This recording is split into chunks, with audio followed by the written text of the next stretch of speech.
अस्सलामुअलैकुम class fifth. I hope you all are fine. मेरी जो प्रीवियस लेक्चर था उसमें ना आप लोगों का चैप्टर कंप्लीट हो चुका है रेशो।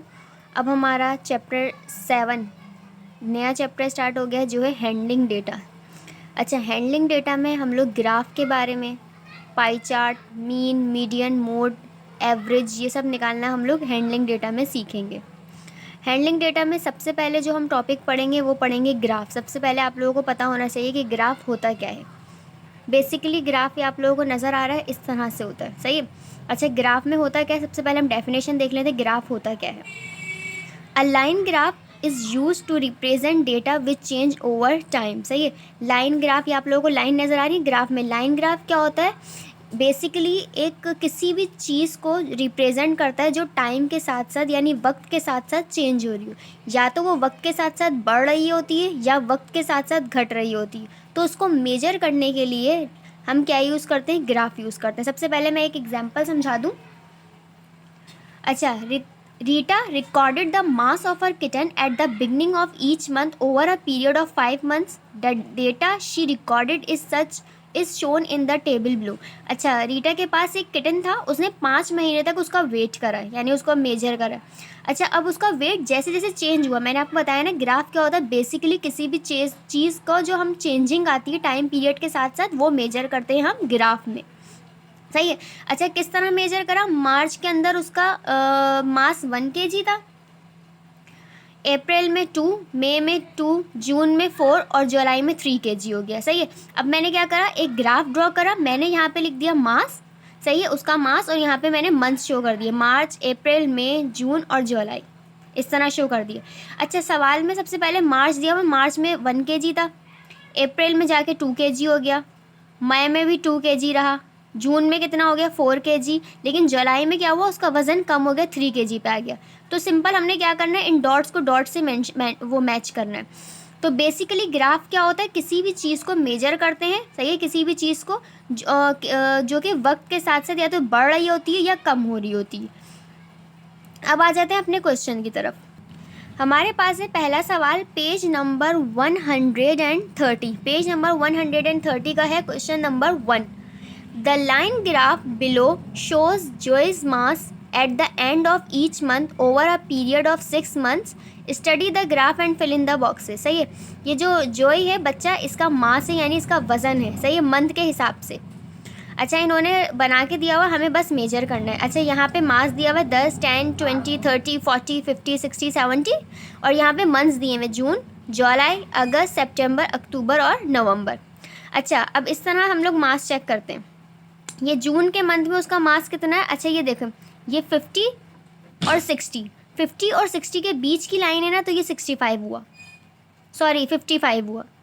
जुलाई में कितना है इसका 40, अगस्त में कितना है 50, सितंबर में भी है 50, इस तरह अक्टूबर में है 50 और 40 के बीच की लाइन है, ये नज़र आ रही होगी 50 और 40 के बीच की लाइन है, तो कितना हुआ 45, और नवंबर में हुआ उसका 60।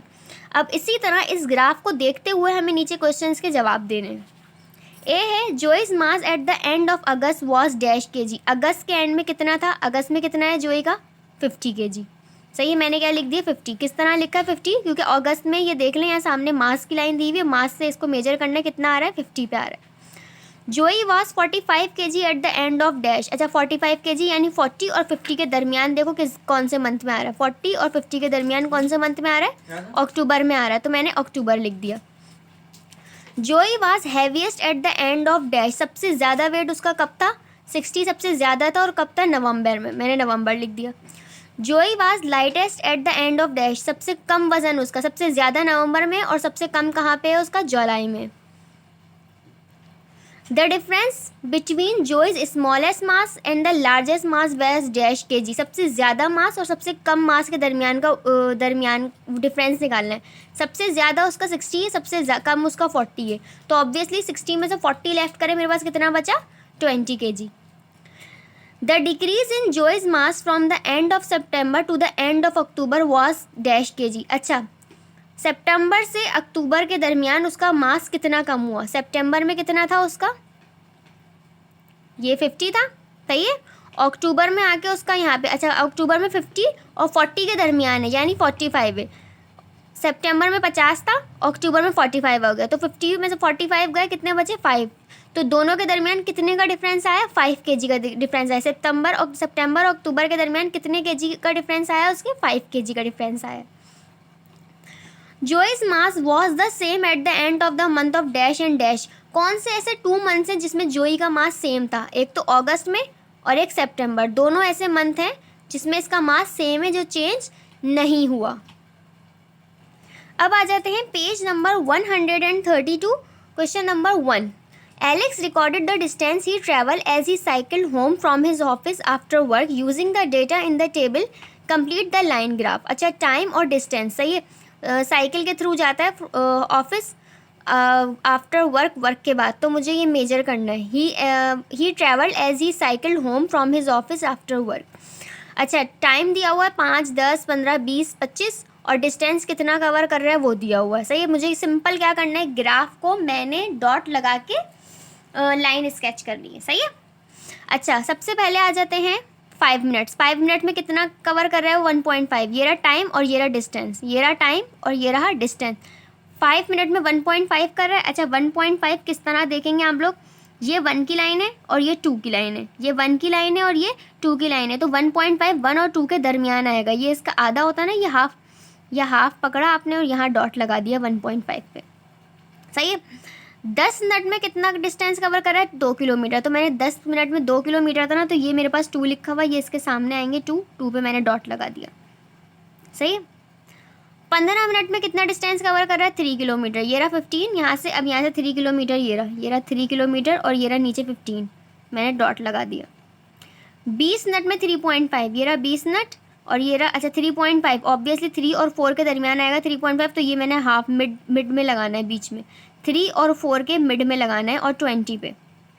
25 मिनट्स में कितना कर रहा है, 4 किलोमीटर, तो ये रहा 25 और ये रहा 4, इस पर मैंने डॉट लगा के सिंपल आपने क्या करना है, एक ग्राफ बना देना, लाइन स्केच करनी है। लाइन सीधी स्केच नहीं होगी, आप लोग देख सकते हैं कि आगे पीछे पॉइंट्स हैं तो ऊपर नीचे हो रही है लाइन। अब आ जाते हैं number 2।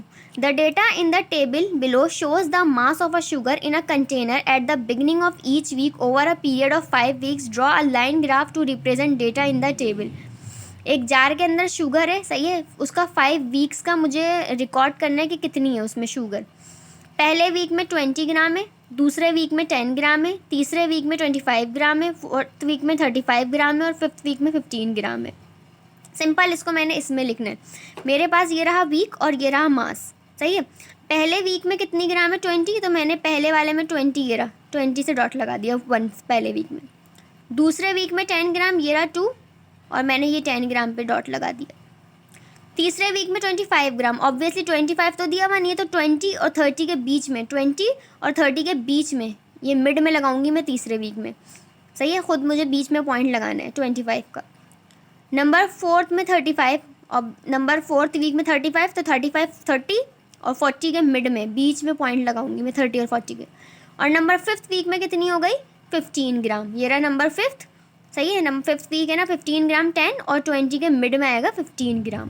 Page number 132, question number 1 और क्वेश्चन नंबर 2 है। अब आ जाते हैं ग्राफ के लास्ट क्वेश्चन पे, page number 135। The conversion graph below shows the conversion between US dollars and euros on a particular day. US dollar दिया हुआ है, यूरोज दिया हुआ है। अच्छा, कन्वर्ट $20 इंटू यूरो, यहाँ पे US डॉलर दिया हुआ है, यहाँ पे यूरो दिया हुआ है, सही है। Conversion between US dollar and euro on a particular day, इनका कन्वर्जन बताना है। अच्छा, कन्वर्ट $20 इंटू यूरो, ये रहा 20, सही है। मेरे पास ये रहा $20 है, $20 को मुझे यूरो में चेंज करना है, तो $20 को यूरो में किस तरह चेंज करूँगी। अच्छा, अब आप लोग गौर से देखिएगा, यहाँ बीच में बहुत छोटे छोटे पॉइंट्स दिए हैं। अच्छा, ये नंबर, अच्छा ये जो लाइन दी हुई है ना, ये आप लोगों को नज़र आ रही होगी 10 की है, सही है। ये रहा 11, 12, 13, 14, 15 और ये बेसिकली क्या है 16। तो 20 US डॉलर को जब मैंने यूरो में कन्वर्ट करा तो क्या आंसर आया मेरे पास 16। 40 US डॉलर को इसी तरह मैं कन्वर्ट करूँगी, तो 40 को जब कन्वर्ट करूँगी तो यहाँ पे ये देखें आप लोग, नज़र आ रहा होगा 30 की लाइन, सही है। 30 के बाद 31 और ये दूसरा वाला 32। Convert 48 euro into US dollar, 48 euro, 40 ये रहा सही है। और 48 बेसिकली 48 ये रहा 48, 50 से 2 पे कम है ना 48, तो ये कितने पे आ रहा है 60 पे आ रहा है, 60 US डॉलर है। अब आ जाते हैं convert 8 euro into US dollar. 8 euro को कन्वर्ट करना है, 8 कहाँ पे आएगा, ऑब्वियसली 10 से नीचे, ये रहा 8, 10 9 8, 10 है, 8 पे कितना डॉलर बन रहा है, $10। ठीक है, मेरे पास आ गया $10। Convert 24 euro into US dollar. 24 euro, ये रहा 2 यूरो, ऐसे ये रहा मेरे पास 20, सिंपल 21 22 23 24, 24 पे कितने डॉलर बन रहे हैं, $30। Convert 1 euro into US dollar. 1 euro, ये मेरे पास यूरो है ना, ये 1 मेरे पास कहाँ है, ये रहा। 1 यूरो पे कितने डॉलर बन रहे हैं मेरे पास, 125।